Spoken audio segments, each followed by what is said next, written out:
today I'm gonna make a video about how to make a basic survival spear.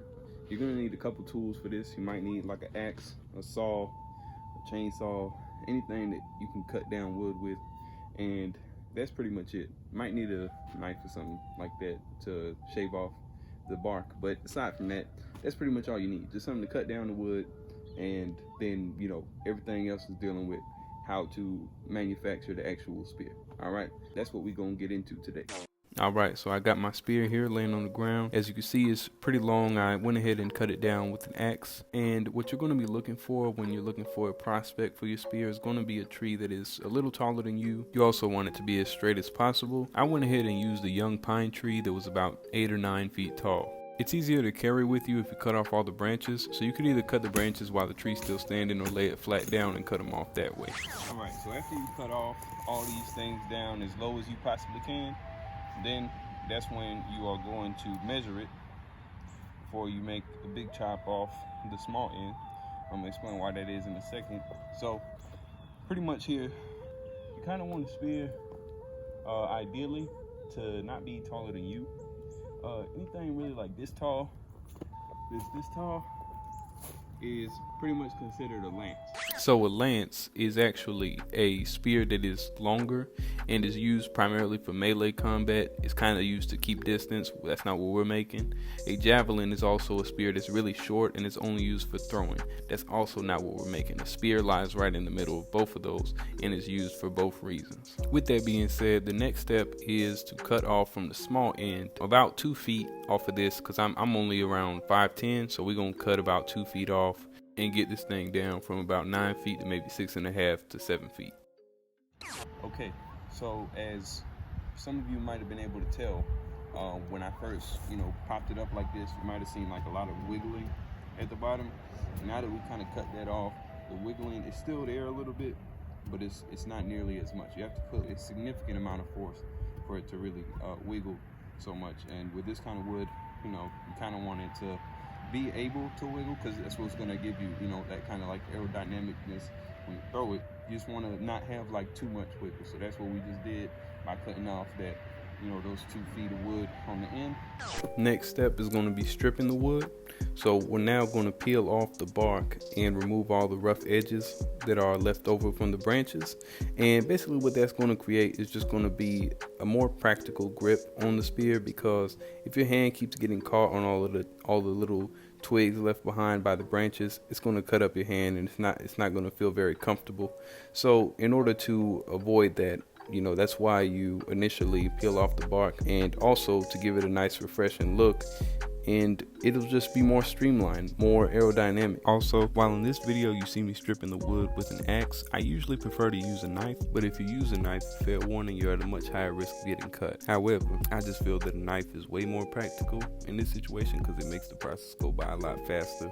I think because you have more control of the blade, but on the contrary, an axe head will give you much more leverage, and the edge is on one side and it's flat, so you don't have to worry as much about getting cut.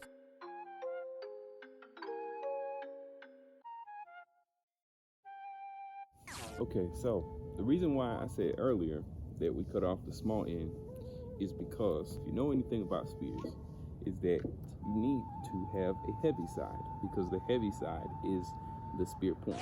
So now we're going to go ahead and sharpen the spear, and as you can see here, I got it kind of lopsided because this tree already fell down before I harvested it. So I basically just cut it off and it was kind of jagged like this. So we're going to go ahead and flatten that first. Then we're going to go right back to doing the same technique that we used to strip it, but we're actually going to just do this until we get enough wood out so that we can stand it up on the point and axe at it from there. Make sure that we're turning it around all the way so that we're making a nice precise angle right in the middle, not lopsided.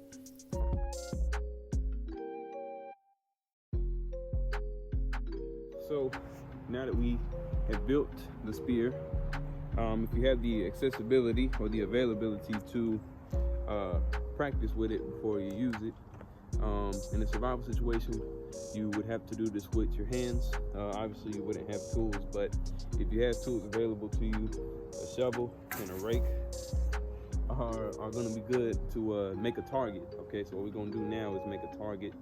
so that we can practice the spear.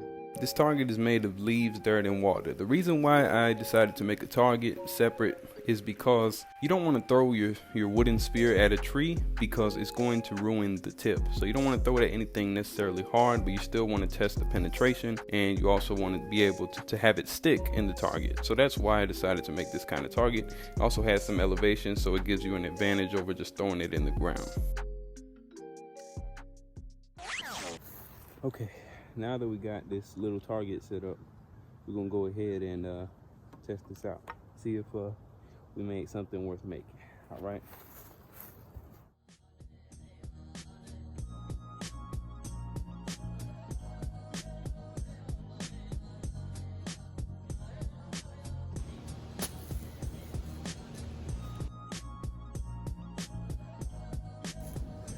All right, so just for reference, y'all, I'm just gonna show you about how far I was standing when I threw it.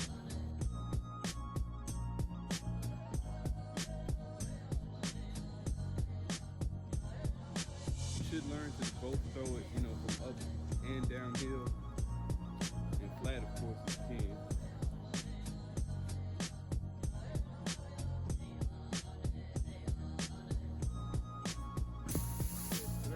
So there it is, guys. That's how you can make a quick target and a quick survival spear. All right, that's the video. Thank you guys for watching.